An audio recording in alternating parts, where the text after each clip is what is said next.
We are live. Thank you. Good afternoon, Mr. and Mrs. Vermont, Ms. Vermont, Miss Vermont, and all the snowboarders on Killington. This is the Senate, that's in honor of our chair, who is not here this afternoon. This is the Senate Institutions Committee. I'm Vice Chair Dick McCormick. We are also have Senator Mazza and Senator Ingalls, and then Senator Parent will be along. He has another obligation.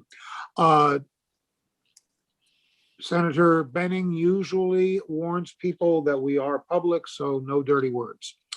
And we will be hearing this afternoon from the Department of Mental Health, housed in the Agency of Natural Resources, and then later from Buildings and General Services. And we'll start with Sarah Squirrel, the commissioner. Welcome. Right. Thank you. Thank you, Senator McCormick. Good to see you all. For the record, Sarah Squirrel, Commissioner of the Department of Mental Health under the Agency of Human Services, although the Agency of Natural Resources might be a nice shift for us as a department. Did I say natural resources? Did I say that? I apologize. No, it's no problem. Like I said, there could be opportunity there. And I'm joined by Deputy Commissioner Morning Fox, as well as our medical director from the Vermont Psychiatric Hospital, Allison Richards. So we wanted to share a little bit with you about the future secure recovery residence, what our current planning is, what our proposal is currently in the Capitol bill. We have been wrapping up testimony in House Healthcare. We'll be working with the House Institutions Committee this week, but I think the chair wanted an opportunity just to get kind of a status update and for us to give you all a little bit of an overview of what we're proposing. So I have a slide deck that I will walk us all through. I'm going to share my screen. And does everyone see that? Yep. Excellent. Great. Thank you. So again, this is just an agenda. Some of the areas that I hope that we will cover this afternoon. Just a brief history lesson on, where the Middlesex Therapeutic Community Residence came from. Some analysis on the system of care needs that we've done, capacity analysis and costs of care, what we are proposing for the future recovery residents. Dr. Richards will share a little bit in terms of clinical perspectives and who are the individuals that are served in this residence. We do not have our national content experts with us today, but in follow-up testimony, we do have some national content experts that we've brought in to help advise us on this project. So you may hear from them as we go forward. So in terms of the history, just important to note, the current Middlesex Therapeutic Community Residence exists on a plot of land on Route 2 in the town of Middlesex. It was created post-Hurricane Irene as part of Act 79. Part of our work when Hurricane Irene kind of reshuffled the deck chairs in terms of our mental health system of care. At that time, it was determined that a secure residence was really necessary to meet the needs of some individuals across the state. So it was built using FEMA funding. It was designed to be a temporary facility, and then through Act 79, the state committed to replacing it with a permanent facility at some time. We have not done that yet. Again, it is designed to be a step-down facility for those who no longer are in need of inpatient care, but who still require services in a safe and secure setting. Any individuals who are at the Middlesex Therapeutic Community Residence are on an involuntary status, meaning that they are under the care and custody of the Commissioner of Mental Health. And it also requires an order of non-hospitalization indicating by the court that an individual requires a secure setting. So I'm sure some of you have seen the current Middlesex recovery residence. It was essentially 2 FEMA trailers that were put together. It is surrounded by a security fence. Very clear to anyone who has visited this facility that it has absolutely outlived its lifespan and needs to be replaced. Certainly from an ongoing maintenance standpoint, the age of the facility, given that it was designed to be temporary, obviously there's a lot of no permanent foundation. And of course that creates ongoing, just management issues for building grounds and services. And again, just really, I think, underscores the sense of urgency in terms of moving forward with a replacement. The system of care needs, I just want to spend a couple of minutes talking about this. So really, in order for us as a mental health system to provide the best care for Vermonters, we need a continuum of different levels of care because everyone has different levels of need depending on what they might be experiencing related to mental health challenges. Some individuals can be served successfully in the community. Some individuals can be served successfully in residential settings that aren't secure.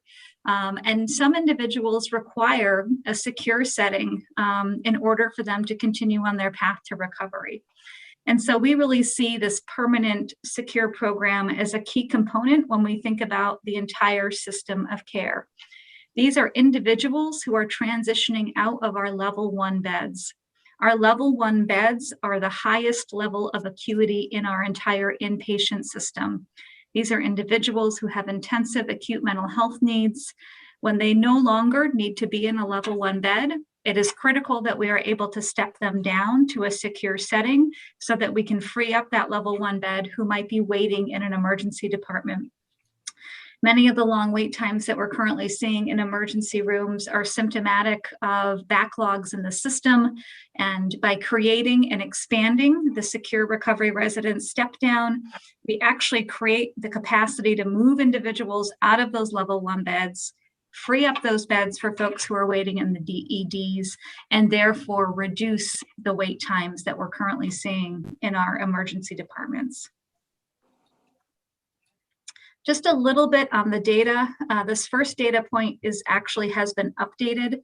Over the past 2 years, 100% of the referrals to the secure residents are from level 1 units across the state. So again, I cannot underscore enough that these are the highest acuity individuals that we are required to serve, who have ongoing safety risks and needs, given some of their mental health challenges, and we need an appropriate place to step them down to so they can continue to access that treatment and support and then transition into the community at some point safely. We have 53 individuals that we've served there since the opening. The average length of stay, which is the amount of time that they reside in the program, is between 8 and 10 months. 65% of the residents have stepped down to less restrictive settings or independent housing successfully.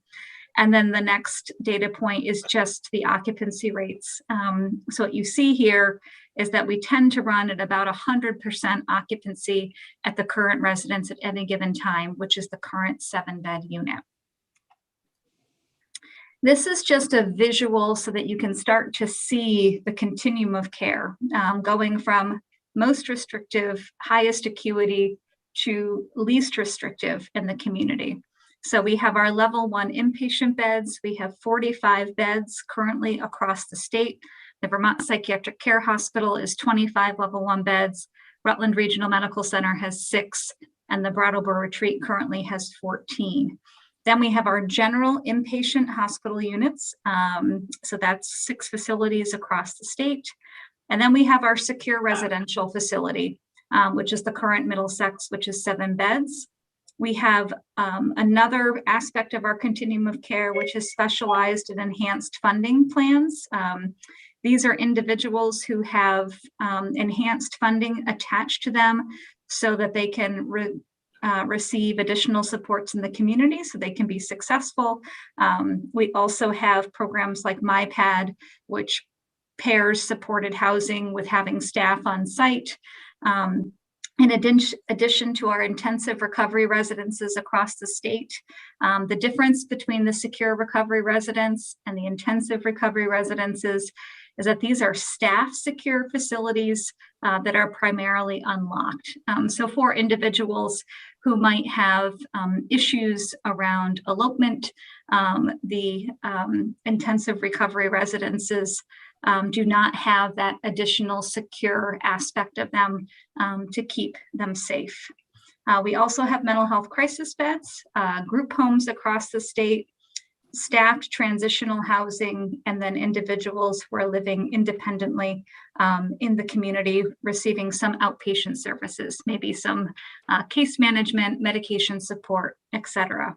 So again, just to give you a sense of how this facility or residence fits into the broader system of care continuum from a bed standpoint. Didn't realize we had that many beds, almost 500 there total. Yes, it's Wow. quite a few across. I mean, this is, I think, one of the strengths of Vermont is that we really have built out a continuum.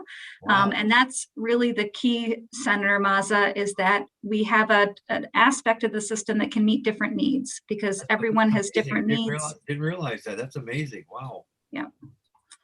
And so the secure recovery residence is just one part of our continuum of care. And just, I do want to underscore and articulate that the secure recovery residence is different than hospital level of care. So when we talk about inpatient level of care, that capacity is for individuals who are in the acute phase of a psychiatric crisis. So they're in an emergency department because they're experiencing a psychiatric crisis. Our inpatient level of care is really designed to assess and stabilize those individuals.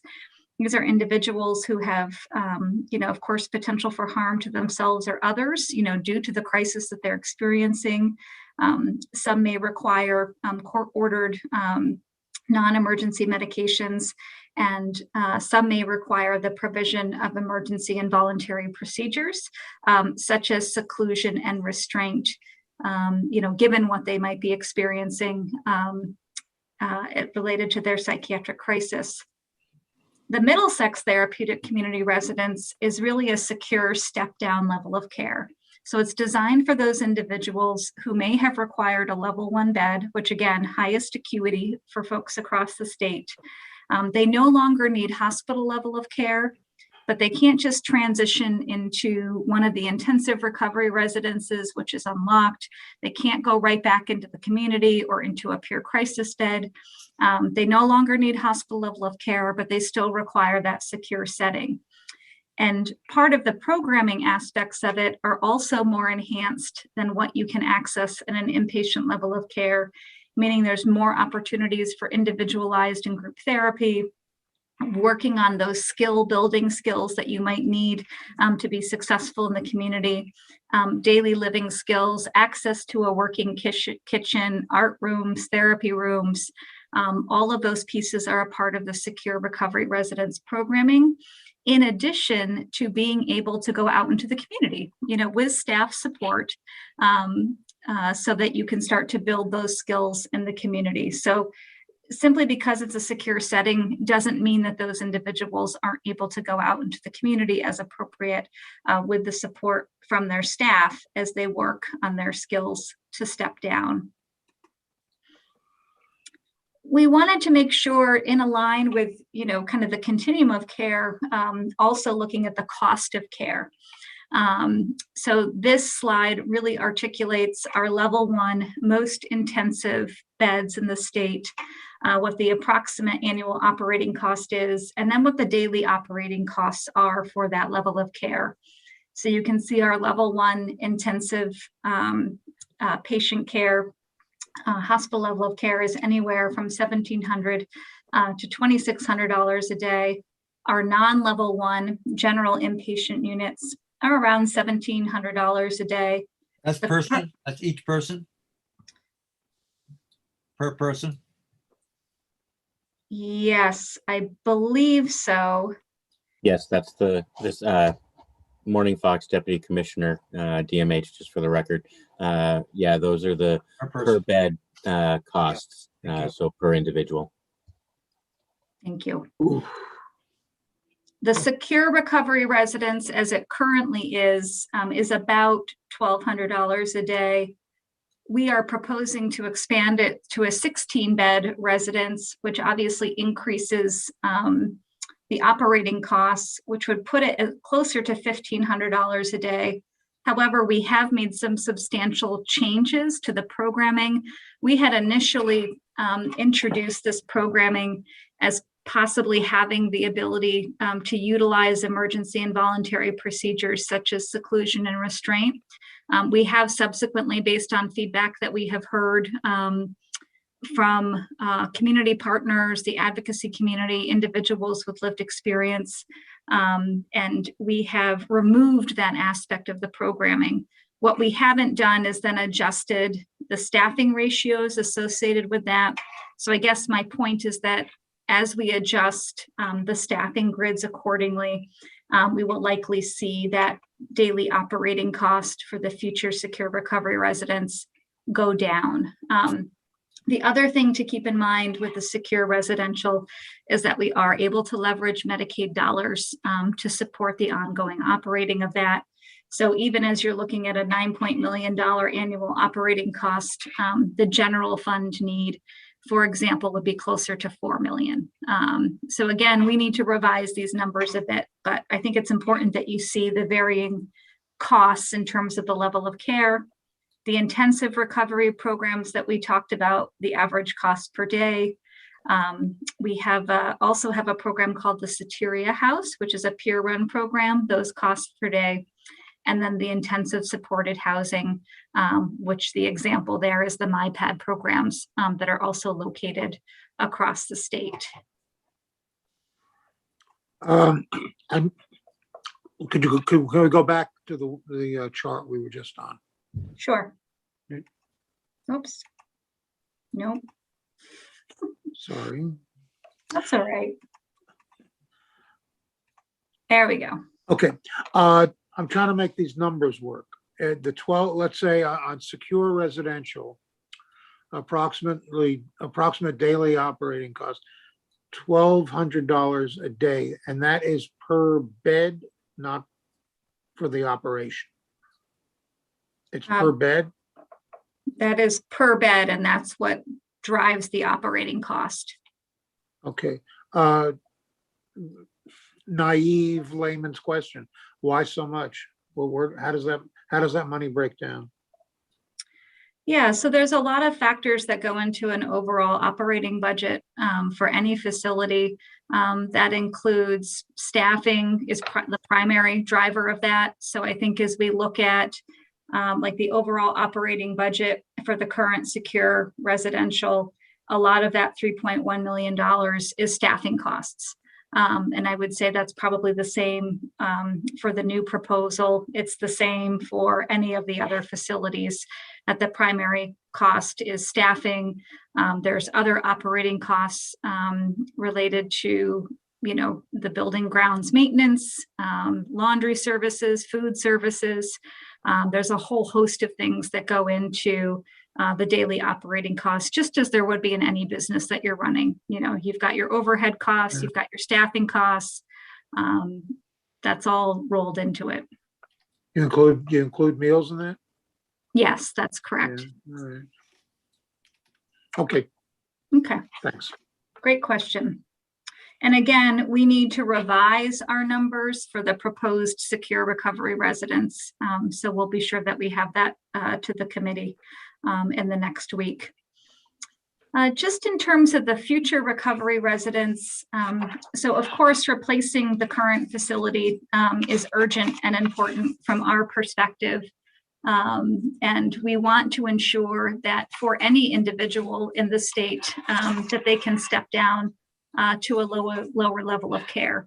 And again, we want to ensure that even for these individuals who may have ongoing safety needs, due to some of their mental health challenges, that we can also transition them into a lower level of care where they can continue to work on their recovery. Again, I want to be, really clear about who this is intended to serve. These are individuals who are subacute, who are ready to discharge from a hospital. You know, one of our values as a department is to ensure that we don't keep individuals in more restrictive levels of care longer than necessary. So these are individuals who are ready to step down, but due to a whole host of things, they need a secure setting in order to be successful and in order to keep themselves and the community safe. These are also individuals, as I noted, who also are at risk. So they have higher risk pieces that need to be considered. These risk factors do impact public safety, and these are individuals who exceed the capacity of our community providers. So these are individuals who possibly have maybe been in an intensive recovery residence in the past, who end up back in the emergency department, back being hospitalized again.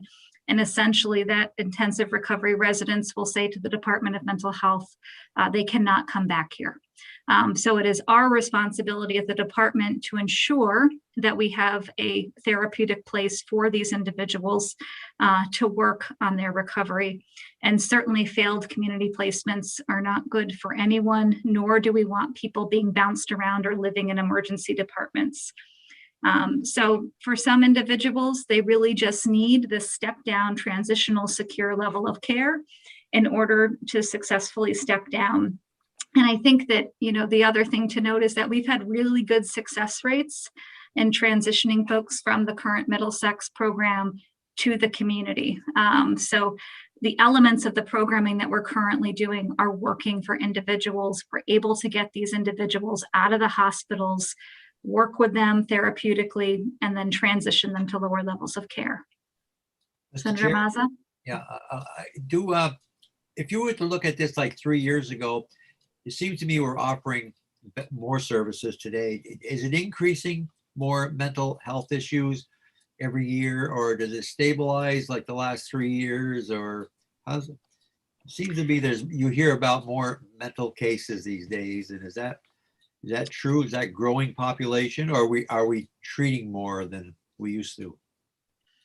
Yeah, I think, well, what we've done in Vermont is Act 79, you know, really propelled us forward in terms of rethinking our system of care. So there were a significant amount of community investments that were made. That was when that whole scope of the continuum of care, all those beds that you were commenting on, that's when they all came into play, essentially. So I think we have expanded our community system. We've expanded in some areas in terms of inpatient, the 12 new level 1 beds at the Brattleboro Retreat. But overall, I do think we are seeing increased mental health needs across the state, particularly related to the pandemic. I think that we are going to continue. Kind of the tail of the pandemic is going to have a big impact on our mental health system. And I would predict across the continuum, we're going to see increased need, whether that's at the community level or even at these higher intensity levels as well. It's mostly mental health, not alcohol or drugs. It's mostly mental health, right? Well, I think, you know, at the same time, we are also seeing increases in substance use and opioids. So I think they are somewhat connected as well. Okay. I think we are certainly seeing increases in that arena also. Thank you. Yep. So what we are proposing in terms of, you know, not only replacing the current 7-bed unit, but expanding it to 16 is really going to allow us to ensure equitable access of care even for these individuals who have very high needs. I would also note that the residence is also able to serve individuals who might have forensic needs, might be connected to the criminal justice system. That might be how they enter into the mental health system. And of course, as I mentioned, always, you know, do have increased risk. The other thing I would just note in terms of why we think it's so urgent and important that we expand it is that these individuals represent a large amount of bed days in our level 1 units. So for example, in 2019, of the 5 individuals who were admitted to the current Middlesex, they had an average length of stay of 300 days in the hospital. So those are a lot of bed days that these individuals occupy. So our ability to transition them to a lower level of care really frees up capacity in the system, which is why we feel it is so urgent and important that not only do we replace the facility, that we expand it to meet the additional need that we know is there. As I noted before, the Secure Recovery Residence serves the highest acuity population of individuals in the state.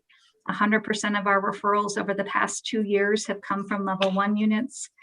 This again will allow us to alleviate pressure in the entire system.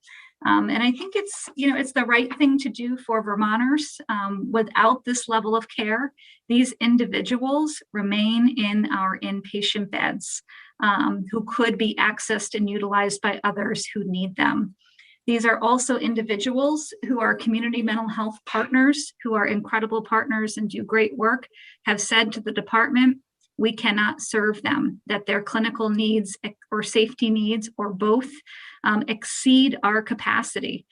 So while the residents, the current Middlesex is full pretty much all the time, at any given time, we have 7 to 10 individuals in our inpatient beds who could step down if we had the capacity, which again is why this expanded capacity is so important to us. And then, of course, as we think about, these kinds of programs in the system of care, we work closely with our partners at stakeholders, which is why we took into consideration some of the thinking and recommendations from community partners and advocates. I want to talk a little bit about some of the data that we've used to support expanding the capacity, because I think it's our job at the department to really articulate to you why we think we need expanded capacity, even beyond just the current 7-bed unit. As I noted, we do have very good success rates in terms of transitioning folks into the community. To Senator Mazza's good point, the impact of the pandemic is only going to escalate mental health needs even more. I think the demand for these kinds of high intensity services is not going to go down. And again, when we see our level 1 beds also running at almost 100% occupancy, the long lengths of stay that these individuals have, really point us in the direction of we need additional capacity for this level of care. Excuse me. Sorry for interrupting. Denise, Senator Parent is trying to get in. I'm sorry. Please No continue. problem. Okay. No, you can continue. Oh, okay, great.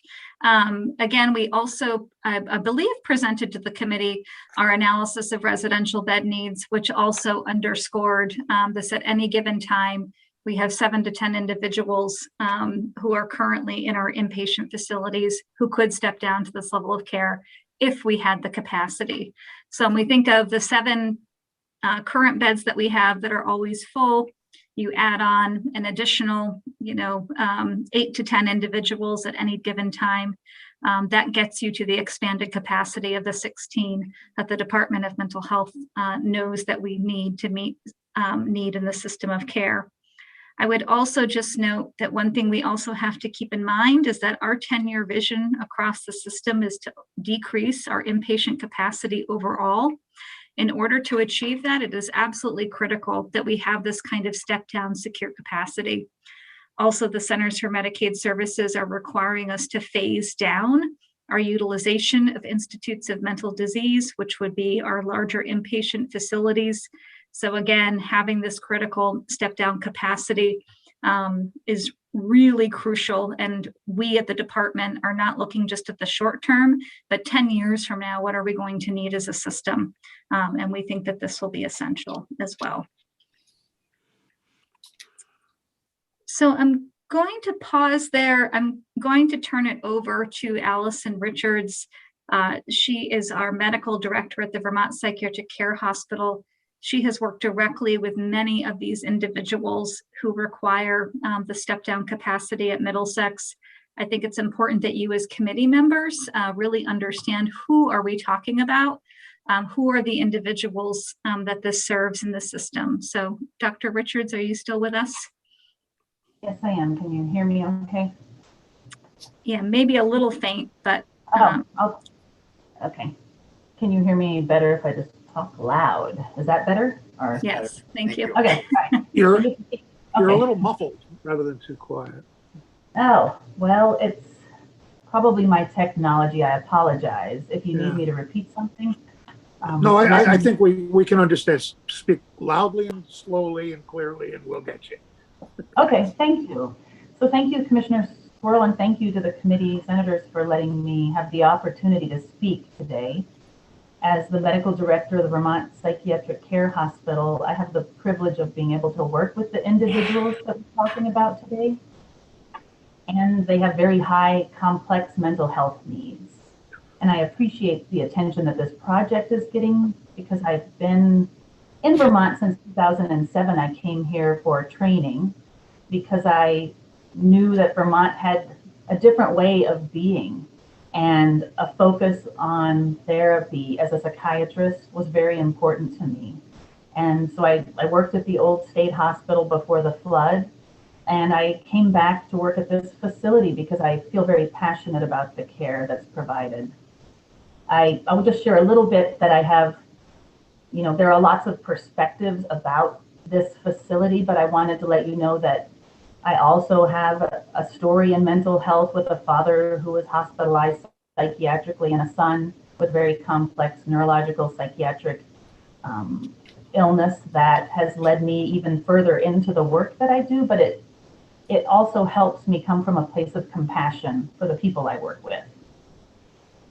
So I mentioned to you that I've been in Vermont since 2007. I have also worked at the current Middlesex community residence over 4 or 5 years off and on. And as you are aware, it is in much need of being replaced because of the 2 trailers being placed together. And the residents that live there really deserve a different place to be. So I hope that that is clear.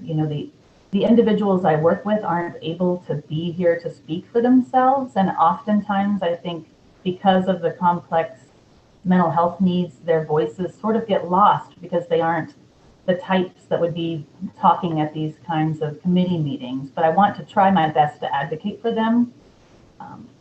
So the residence that's being proposed, they would have their own rooms, their own bathrooms, a place to recover.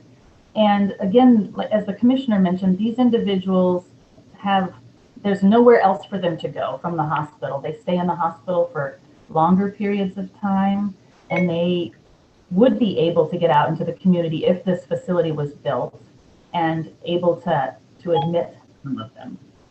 So I'm going to tell you about some of the people that I have worked with and have been impacted by not having the capacity that we're talking about. So it's a new facility, but also higher capacity to be able to accept some of these individuals. And again, I mentioned that they're voiceless, but when I talk to people who don't know what I do, and the individuals I work with, oftentimes they are kind of like, there were people like that in our community or our society, and I kind of say yes, and they also have families, and they deserve the best that Vermont can give them, because I think Vermont always does take things to a different level and does the best that it can for the individuals. And I truly believe the Department of Mental Health does that. So I'll talk a little bit about the individuals on the screen. They're fictitious, but they are all people, and these are the individuals. They're made from many people, I would say, and they're all individuals that would be the kind of patients that would discharge from my hospital into this new recovery residence. So Gretchen is a 38-year-old woman. She has a history of many long hospitalizations and inpatient stays.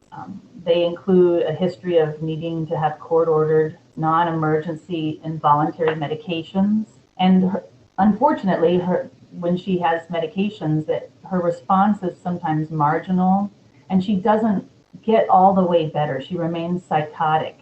And during her hospitalizations, she has moments where she gets dysregulated and will destroy property or assault other patients or staff members. And it's at a frequency of every 4 to 6 weeks sometimes. It's unpredictable. And other than those, although she remains psychotic and delusional, she's behaviorally stable enough and doesn't require this most strict level of hospitalization. And so due to her ongoing aggression and violence and property destruction, none of the other community providers feel that they can manage her and guarantee the safety of the other residents. And so we'll make referrals to other facilities, Second Spring, Meadowview, and Soteria, and they will decline Gretchen and say, we really can't safely meet her needs or our residents. So she would be able to transition to this new program. So the next individual is Randy, and this talks a little bit about some individuals who end up with criminal charges. He's 45, and he has been charged with murder and has been found incompetent to stand trial due to his mental illness. He refuses to take medications, which is his right, and yet he's stable from a psychiatric perspective. He remains delusional but stable, and because of this, the court has said they're not going to grant the order because Vermont statutes are really clear that the intent of the medication is to benefit the patient, nothing to do with the criminal charges. And so he... Excuse me for a second. Denise, can you let Senator Benning in? He's waiting in the waiting room. Sorry about that. No, that's okay. So because he remains delusional, yet psychiatrically undertreated, there are concerns clearly about public safety due to the extreme violence that he's allegedly committed when he wasn't treated. So it's essentially saying we're going to, not treat him and let him return to the community. So no providers, again, feel comfortable treating him in the community without a different level of security. And he would be someone that would be referred to the new secure residential program where he can work on his recovery and whatever may be in terms of criminal court or not. But the program would be a focus on his well-being and recovery and keeping everyone safe, including him. And then one last vignette. Greg is a 40-year-old man, and he has a history of numerous hospitalizations as well, and has been, at this point, he's already been at all of the other programs. So Second Spring maybe North and Second Spring South, Meadowview, Maplewood, and other settings in the community and group home situations. And they have ranged from a matter of days to months, with the transitions typically resulting just back him returning into the hospital due to aggression or violence or elopement. He has also required medications when he's been in the hospital. He stops them when he leaves the hospital. And because of his elopements, assaults, the community has just kind of said, we can't manage him. It's just not safe. And so he's back in the hospital again, stabilizes, and he would also be someone that could return to the community in the new program. And I will just say that, I've referred many people to the current Middlesex facility, and because of the state that it's in, there's not a lot of space in psychiatric care. A lot of the focus is on the environment of care and the milieu. And so the new facility with the space that it will allow, you can probably imagine putting 7 people in a small facility that's temporary is stressful. And this new facility will allow people to have space from one another. We all have had most of us have had brothers, sisters, children, and the more you're cramped in, if you're camping or whatever, you get on each other's nerves maybe, but having space will also allow someone like Greg to go into the community and maybe have that space to be able to work on his recovery. And then eventually the goal for most every individual there is, I would say it's always recovery and re-entry into the community as long as it can be done safely. But these 3 individuals right now, I could say, are at my hospital, any number of them, or at hospitals across the state. So I just wanted to make sure you understood that we send many people out into the community every day. We discharge individuals to these other programs or to apartments or to their family. There's a group of individuals that really need this level of care and the expanded level. So I really wanted to say thank you for giving me the time to advocate for the individuals I work with. I think they would say they would like to be able to get out of the hospital and to be in a place where they can open their windows with their safe windows to open and breathe fresh air and work on their recovery in a place where they can feel part of a community. So thank you. I didn't, Dick. Yeah. I didn't Is realize. Yeah, is okay. Senator Benning back yet? Senator Benning is back, but I'm going to let you keep on going, Dick. I Okay. didn't realize you could stop. You don't have to take medication. If you don't want medication, you don't have to. That's correct. In Vermont, unless it's felt that an individual really needs it, and it's really only in the hospital setting for the most part, we can get people on medication, but the courts don't always approve it. And then when someone leaves to go to the new facility, the new recovery residence, those individuals, I believe, Fox or Sarah, you could jump in, but they're on an order of non-hospitalization, which it's a legal document that says that they will take their medication. The mechanisms are complex, but there's not really, there wouldn't be any forcing of medications at this new facility. It's an expectation and an agreement. Chair. Yes. Yes, Senator Ring. So on the previous guy, Randy, and he's committed for murder, and he can be helped with medicine. That wouldn't be the case right there, to where we would try to medicate him to keep him stable. Yeah, that's.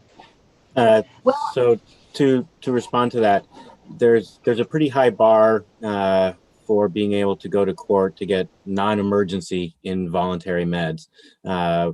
Across the state, at the level 1 facilities, Brattleboro, Rutland, and VPCH, we have roughly just over 50 people a year that the court grants us permission to involuntary medicate. That being said, that can really only be for psychiatric treatment. And so if they're seen as kind of psychiatrically stable, which could still be somewhat delusional or psychotic even, but they're stable, we're unable to go forward with getting involuntary meds. And one thing that Vermont does not allow us to do is to seek involuntary medication for the sole purpose of trying to restore someone's competency to stand trial. And so we would not be able to go to court to get involuntary medications for the purpose of restoring one's competency. We can go in the other direction, as far as a judge can rule that somebody who has not consumed alcohol or any illegal drugs. It's not the same. Correct, it is not. Anyone else in the committee? Okay. Thank you. Thank you. Is that Thank you, Dr. Richards. And I think we're really just wanting you all to be aware of who this is designed to serve, and that there are individuals in our inpatient beds who are ready to step down, but who still pose a risk. And we need some capacity in a secure setting to be able to continue to provide treatment for them, to keep them safe, to keep others safe, and to keep the community safe. there's no question of letting them out into the community. Am I correct in that? Depending on an individual's clinical needs, we do not anticipate that. I'm sorry. Someone who has been violent, who probably would be charged with a crime and put in jail, except that their mental illness makes it impossible to give them a fair trial. That person is kept locked up. That person is not going to be allowed out of the street, is he? I can't really speak to ever in a circumstance. I think we look at clinical needs individually, but given when you look at someone who has criminal justice involvement, especially for violent crimes, and if they are medication-wise untreated, then it would be unlikely that they would be going out of the facility, especially anytime soon. If their circumstance changed, start to take medications, clearing of their thinking, et cetera, risk factors, and doing risk assessments show them to be at a lower risk. It is possible that someone might go out maybe with 2-on-1 staffing or something of that sort. But as long as someone remains kind of undertreated, then that's significantly taken into consideration. Okay, I guess on the other side issue is people are kept locked up for long periods of time without that decision having been made by a court. That's a medical decision. It's a psychiatrist decision. Right. Well, and I'm saying that the psychiatrist may feel that they need medication, but if the person refuses and the court refuses to give an order to provide non-emergency medication, there's not much the doctor can do beyond that. Good. But he can keep the guy in Appreciate it. the hospital. Appreciate it. Thank you, Les. Senator Mazza, you're not muted. Muted? No, am I right about that? I'm unmuted. Yeah. And I think it's Dr. Fox, am I correct about that? And I think I understand the question, Senator. And so I think for the most part, we are talking about people, and that's what increases lengths of stay for our forensic population, is those risk factors, and whether or not someone is engaged in treatment or not. And so when people are not engaged in treatment, that has a significant impact on any clinical decision making around discharging. Part of the issue is that we also look at someone's psychiatric stability, and if someone is psychiatrically stable, we are an acute care hospital and CMS funded, and Medicaid funds the great portion of VPCH's operating budget, and we are really only allowed to have individuals who are in the hospital who require active treatment. And so at some point, they may no longer require active treatment in that they're stable, but there may still remain some of those public safety risks and concerns. And that's why many of the intensive residentials throughout the state that are unsecured, that are unlocked, will say that they feel that they can't safely accept that individual. And so it's for that reason that we would look to being able to move them from a psychiatric hospital, which is the most secure and most restrictive place, and move them to a place like the recovery residence here. Okay, thanks. Senator Benning, what time did you plan to hear from BGS? Unfortunately, Dick, I've just gotten home and I don't have the schedule of events in front of me. Denise Denise might be able to tell you. Yeah, I'm just wondering whether or not to rush these people. BGS is actually here for backup. If there are any questions about the buildings, etc., they're here. Oh, it's all part of the same discussion. Yes, they're here for support. Oh, okay. We're a package deal today. Yes. All right, great. Great. Well, if it serves the chair and vice chair, we'll continue. Okay, please. Excellent. I'm going to turn it over to Deputy Commissioner Morning Fox, who's just going to give you a high-level walkthrough of the current design of the recovery residence. Thank you, Commissioner Squirrel. So in the interest of time, I will try to go through these next 4 to 6 slides fairly quickly. But we did want to give the committee a sense of what the facility looks like based on the work we have done with the architects and design team, with input from various stakeholders, advocate community, people with lived experience of mental health crises and mental health issues, as well as other providers, current staff, current residents of Middlesex as well, have all provided input into the design here. What you see here in front of you now is what is a artist rendering of the entrance or front of the residence. And so it's a little pull-up, drive-up loop. Residents would be admitted through the front door like any other residential facility.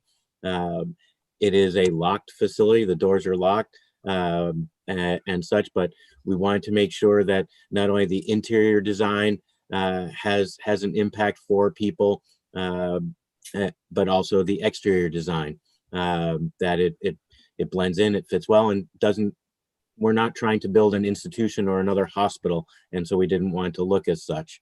You can go to And the this next. replaces the trailers. Correct. Yeah. Correct. And so what you see here is a general drawing of the overall site design. The site, as people in this committee, as the senators, you may remember, this site is where the current Woodside facility is located, and that will be torn down, and this building will be built on that site. The existing gymnasium that is there at Woodside, we are keeping, so that we have the access to that, as well as being able to have sort of a outdoor space, if you will, indoors during the winter time and such, when it's prohibitively cold out. But it does have a fairly large yard and spaces for walking, gathering. There's different gathering spaces, raised garden beds for the residents to work in. It does have security fencing around it. And to be clear, it's not that the building is within the fencing, but the fencing will go from the building and around the back and sides. But as you drive up to that front of the building, you would not have to go through gates or fencing, much like you might at, say, a correctional facility or something of that sort. You can see at the bottom of the drawing where it says drop-off area. That's really where that first image was looking at, was that front location. Okay.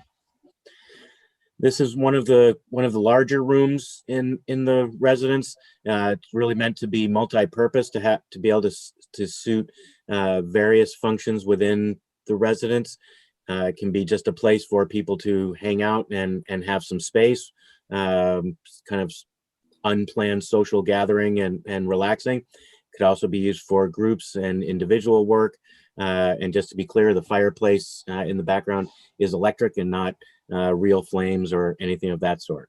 One of the things we wanted to make sure, and this is that same room from a different angle, is that you'll see top to bottom windows on a lot of the walls, really trying to bring in a lot of natural light. There's been a lot of research in the last several years of the impact on one's mental health related to natural light, and bringing in, so to speak, from a designer's perspective, they'll use the term bringing the outside inside. And so really trying to have that type of experience. What the residents at the current Middlesex have are very small windows that are not able to be opened. And so it's very kind of dark and not positive in any kind of fashion from a facility perspective. You'll also see that little round window on the wall there. That goes directly to the nursing station, so that there's many avenues of lines of sight for the staff to be able to look into those rooms, make sure what's going on is okay, as well as having enough staff to be in there when there are residents there. Go to the next one. Just another example of a gathering room, one of the more quieter spaces in the building. This residence in the design has some of these multifunctional rooms, serenity space. There's an exercise room as well, and different art spaces, places to do different types of group and therapeutic work. You can go to the next slide. And in here, what you see is this is one of the largest areas of the residence, really a main congregating area. This is the dining space. You'll see four tables with 4 chairs at each for the 16 residents.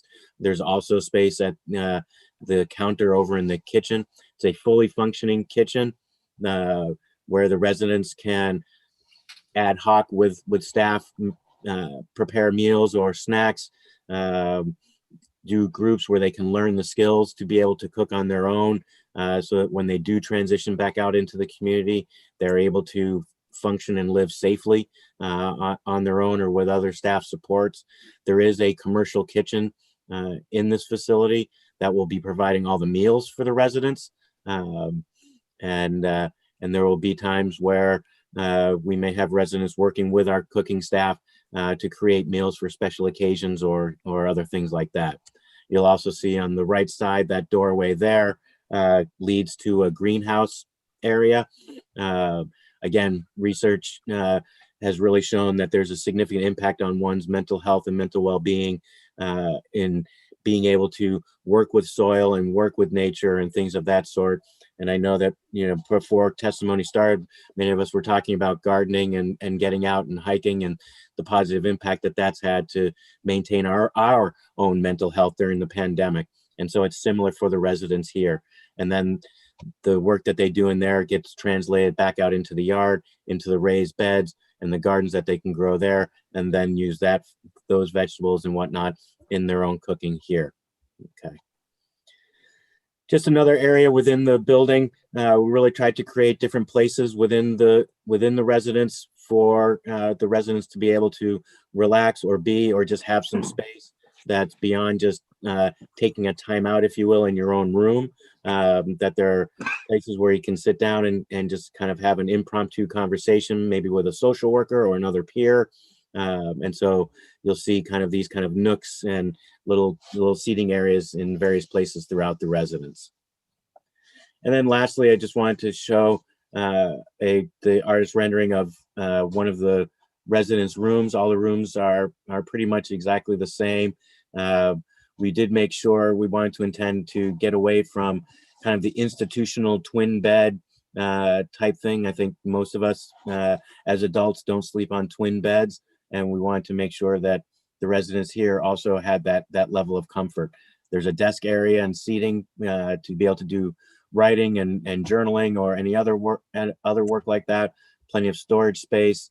Again, windows to the outside that they are able to open and or adjust.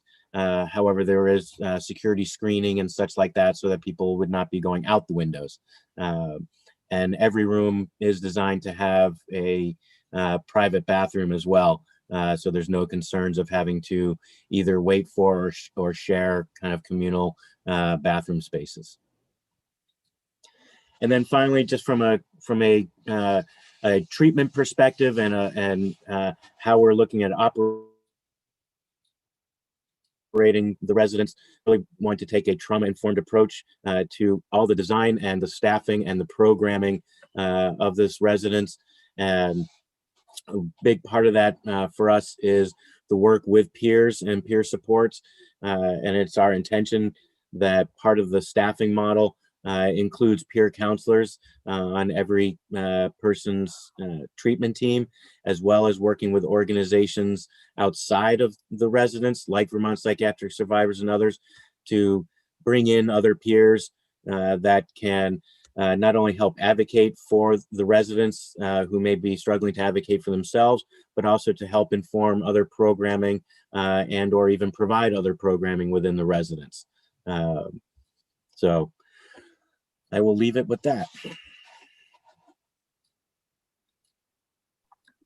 Thank you, Fox. Deputy Commissioner Morning Fox, thank you. We do have some national content experts that have been advising the department on this project. They are not with us today, but certainly at subsequent testimony, we're happy to bring them in to share their perspectives if that would be helpful for the committee. In terms of next steps, and this is where our partners at BGS are instrumental and critical in terms of the overall construction timeline. We had an initial capital bill allocation in FY19, which was $4.5 million. That got us started in terms of some of the design work, site selection, et cetera. The current capital bill request, I believe, is for an additional $11.6 million. The overall project total around $16 million. So this just gives you a timeline of where we are headed in terms of continuing to work and finalize our design development demolition related to the current Woodside site. As Deputy Commissioner Morning Fox noted, we would be demolishing that current building, retaining the utilization of the gymnasium, and then pending that we have approval from the legislature in terms of the capital bill request, starting construction in June, and then all things proceeding as planned, wrapping up construction by the end of 2022 with occupancy of the facility in January of 2023. But I will pause there and see if Joe or Eric from BGS have any clarifying comments related to the construction timeline. Good afternoon. Joe Ager with Buildings and General Services. I'm the Director of Design and Construction. As Commissioner Squirrel laid out, she did a great job of the scheduling. We are a little bit behind on the front end of the schedule right now, partly due to the fact that the Woodside site has to be preloaded. The reason is it's a condition of the soils. So when we do demolition of the building, we have to put weight on the soils to compress them. We did this similar in Waterbury when we did the new building. So we have not started demolition of the existing building yet because of that, because it's not the same footprint. So what we want to be able to do is we got to have the frost out of the ground before we can start that process. So we'll be, as soon as we can get in there, start that demolition and get the ground preloaded, we will. And that preloading, it just amounts to hauling in additional soils to a certain weight to start that compression of the soils. And then we just sit back and wait until it's compressed enough. And geotechnical engineers will give us those dates.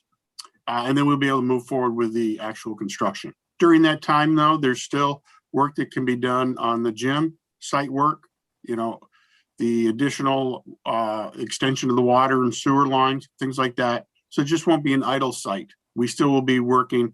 It just won't be constructing of the building at that point. The substantial completion date, which we will be looking to take actually owner occupancy of, is actually the end of August. At that point in time, we also start commissioning. The commissioning goes into making sure that all systems are functioning.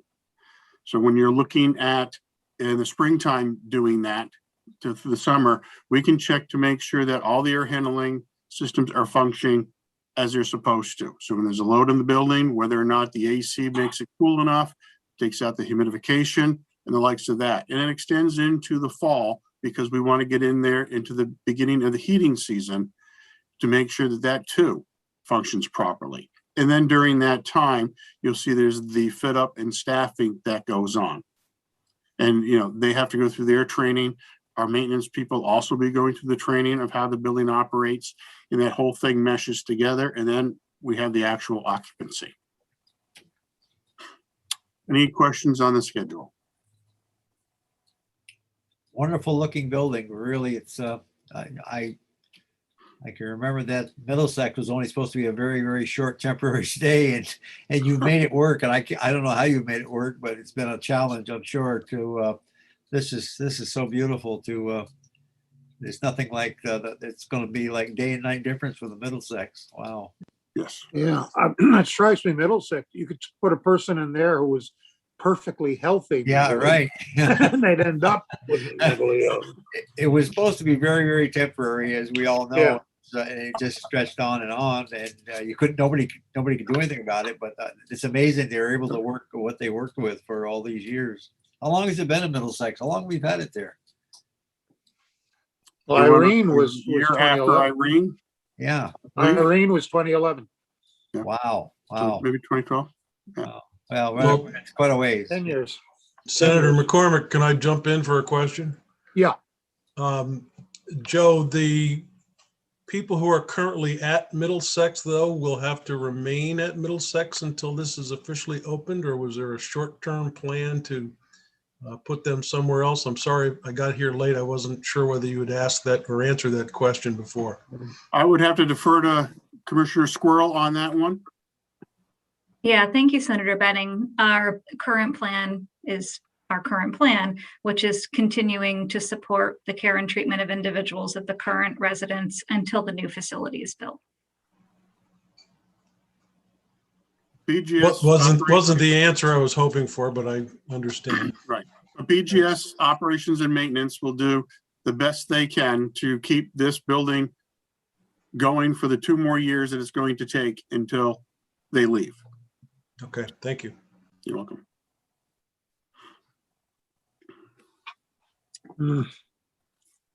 Well, for the chair and vice chair, I think that does, I'll stop sharing my screen.